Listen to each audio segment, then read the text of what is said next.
COVID-19ak, gauza asko aldatu ditu, edo beste zenbaitzu indartu edo ahuldure bai. Egoera horrek, esan nahi duguna da, baldintzatu duela, ez? Baldintzatu du hartu diren erabakietan, beldurrak baldintzatu du eduki ditugun eskubideen aldaketetan, eta hartu diren, oro bat hartu diren neurrietan.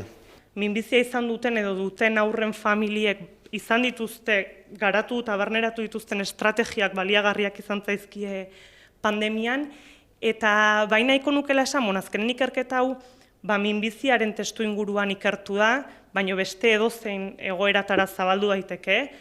Hasiera batean mehatxu bat zen COVID-19. Oztopo berri bat, arrotza, aurrekaririk ez zegoen, familiak ohituta zauden bestelako birusen aurka burrukatzen, bazitu zen prebentzio neurriak, baina COVID-aren aurrean, hasierako informazioa oso nahasia zen. Bildurra, kezka, noraezea, informazio gutxi.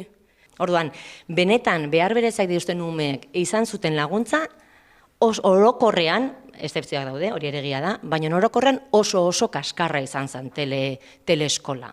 Berriro ere familia gainkarga bat izan zuen, azkenean gure umeak ere eskola jarraitzeko beharra zutelako. Kontraesan baten ikusi genuen gure burua.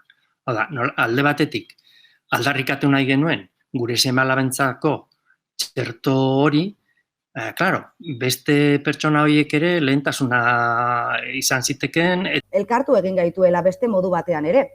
Eta orduan, erresagoa izan dela hitz egitea, elkartzea, familiek, behaien arten gauza kontatzea, zalantzak, eta alde hortatik, nik azpimarratuko nuke baita ere, guztitatik positibo ateratzen dela, ezta? Ikusi dugunez, egoerak zailak izan dira, baina azken finean bai eukidezuela bai adorea eta bai ekimena lortzeko profesional ezberdinen laguntza.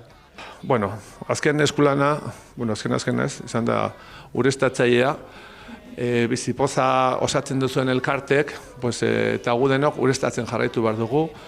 Hor zaudete familiak, zaudete elkarteak, daude voluntarioak, eta babesa ematen diguten babesleak, kooperatibak, fundazioak, instituzioak, baita ere.